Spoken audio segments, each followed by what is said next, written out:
Exercise number 4.1 हम कर रहे हैं। इसका नेक्स्ट थर्ड मेथड है क्वाड्रेटिक इक्वेशन को सॉल्व करने का। क्वाड्रेटिक फार्मूला, क्वाड्रेटिक इक्वेशन की स्टैंडर्ड फॉर्म होती है A X square plus B X plus C is equal to 0। तो इसमें अगर क्वाड्रेटिक इक्वेशन इस फॉर्म में हो तो क्वाड्रेटिक फार्मूला होता है x equal to minus b plus minus root of b square minus 4ac divided by 2a। इस क्वाड्रेटिक फार्मूला में यूज़ होने वाले ए बी सी क्या है? ए होती है एक्स स्क्वायर टर्म की कोफिशिएंट, बी होता है एक्स पावर 1 का कोफिशिएंट और सी होती है कांस्टेंट टर्म। तब ये क्वाड्रेटिक फार्मूला होता है। अब जो क्वेश्चन स्टार्ट हो रहे हैं उनके हमारी स्टेटमेंट है find root of following equations by using quadratic formulas. अब हमें क्वाड्रेटिक फार्मूलाज यूज़ करके गिवन इक्वेशन के सॉल्यूशंस फाइंड करने हैं। तो क्वाड्रेटिक फार्मूला यूज़ करने के लिए सबसे पहले हमें ए बी सी चाहिए होते हैं। तो हमने अपनी गिवन इक्वेशन में से ए बी सी फाइंड कर लिए। ए हमारा 5 है, मतलब स्क्वायर वेक्टर का coefficient a is equal to 5 है। बी देखें तो -13 है। सी हमारा 6 है।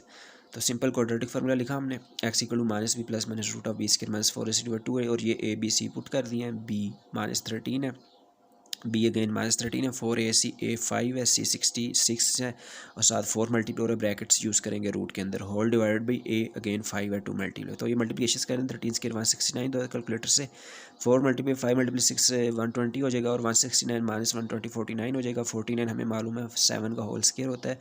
तो ये रूट सॉल्व होकर 7 होने वाला है। 13 प्लस माइनस 7/10 हमारे पास आने वाला है।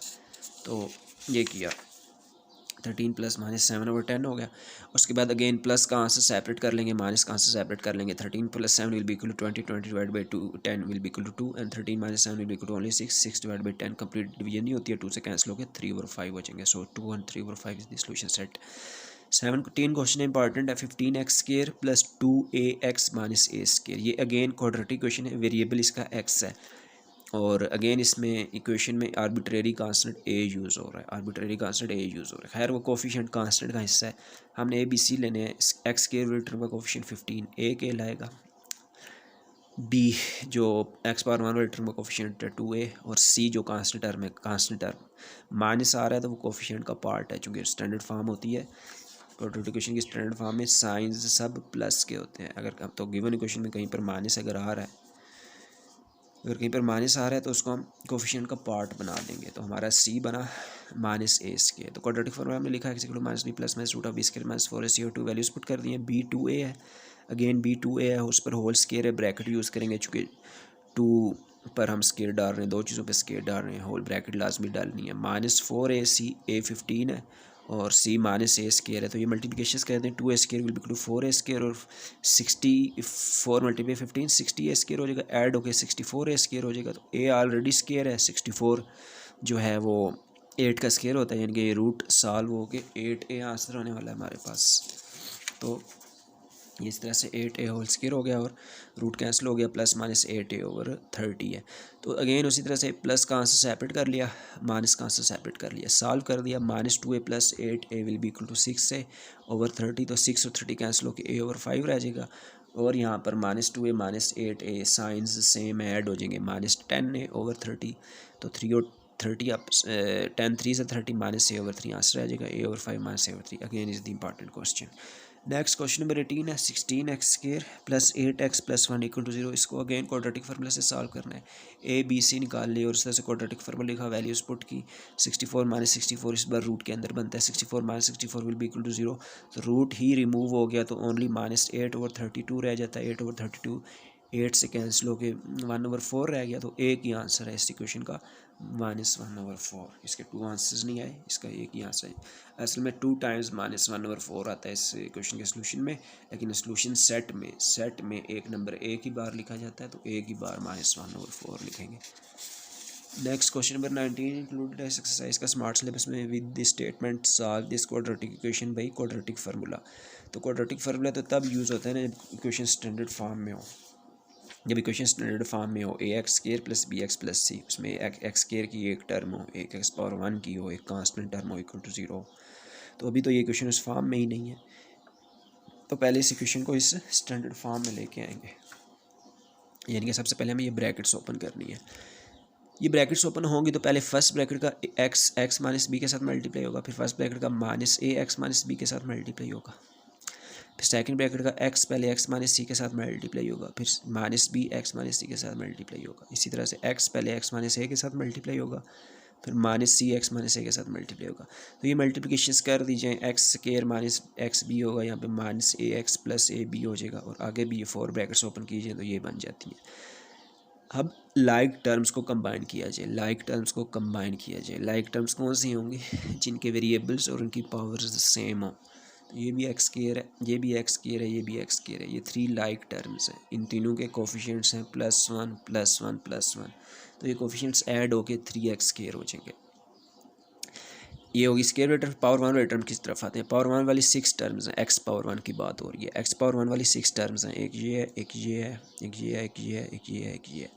2 टर्म्स ऐसे हैं जिनमें -a कोफिशिएंट है, ये दोनों लाइक टर्म्स हैं, ये आपस में ऐड हो जाएगी। -ax will be equal to -2ax।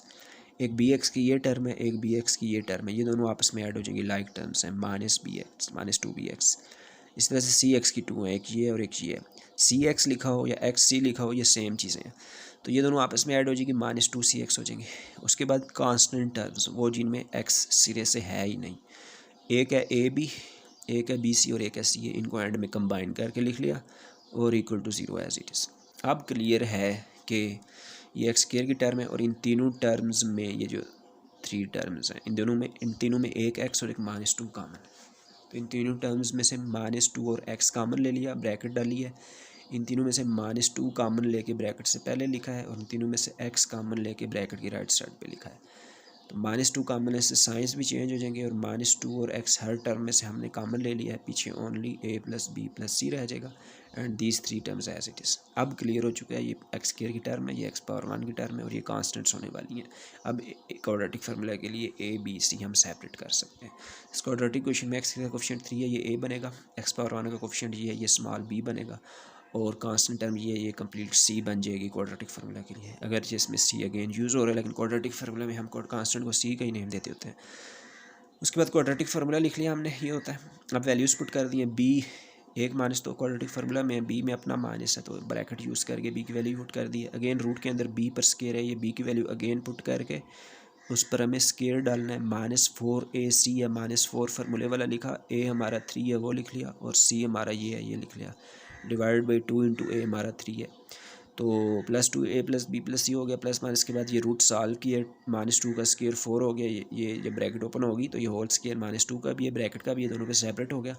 -4 3 12 हो गया, this bracket as it is, whole divide by 2 × 3 6 हो गया।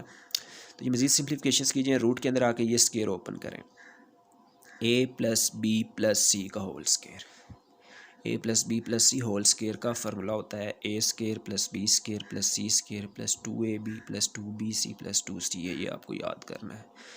3 टर्म्स ऐड हो रही हैं, होल स्केयर हो, तो ये फार्मूला होता है a² + b² + c² + 2ab + 2bc + 2c है, multiply by 4 as it is है, and this as it is, और डिवाइड बाई। अब क्या होने वाला है नेक्स्ट स्टेप में, इस रूट के अंदर ये ब्रैकेट ओपन करेंगे, तो इस ब्रैकेट के बाहर 4 है, अंदर 6 टर्म के साथ मल्टीप्लाई हो जाएगा, और इस ब्रैकेट को ओपन करेंगे, बाहर -12 अंदर 3 टर्म्स के साथ मल्टीप्लाई हो जाएगा। रूट के अंदर ये 2 मल्टीप्लिकेशंस करने वाले हैं, तो ये हमने मल्टीप्लिकेशंस कर दी, ये टर्म्स बन जाती हैं।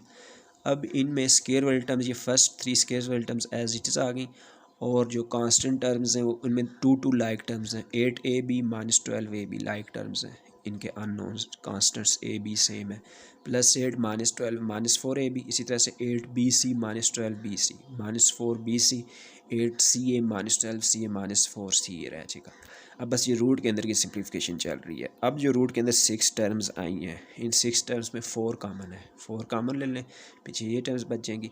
तो 4 जो है वो 2 का स्केयर भी होता है, ये 2 स्केयर हो गया, रूट से बाहर आ गया, इसका स्केयर रिमूव हो गया। अब कंप्लीट न्यूमिनेटर में, पूरे न्यूमिनेटर में एक 2 कॉमन है, उस कंप्लीट 2 को न्यूमिनेटर में कॉमन ले लें, वो 2 6 के साथ कैंसिल हो जाएगा, तो 6 में 3 रह जाएगा विद दिस न्यूमिनेटर। तो यही 2 आंसर्स हैं, एक प्लस का और एक माइनस का। अब यहाँ पे प्लस का आंसर और माइनस का आंसर सेपरेट करने की ज़रूरत नहीं है, लेंथी स्टेप है, एज इट इज़ इसको सोल्यूशन सेट में लिख लिया, दिस इज़ द आंसर। तो ये एक्सरसाइज हमारी 4.1 कंप्लीट हो गया है। ओके, अल्लाह हाफ़िज़।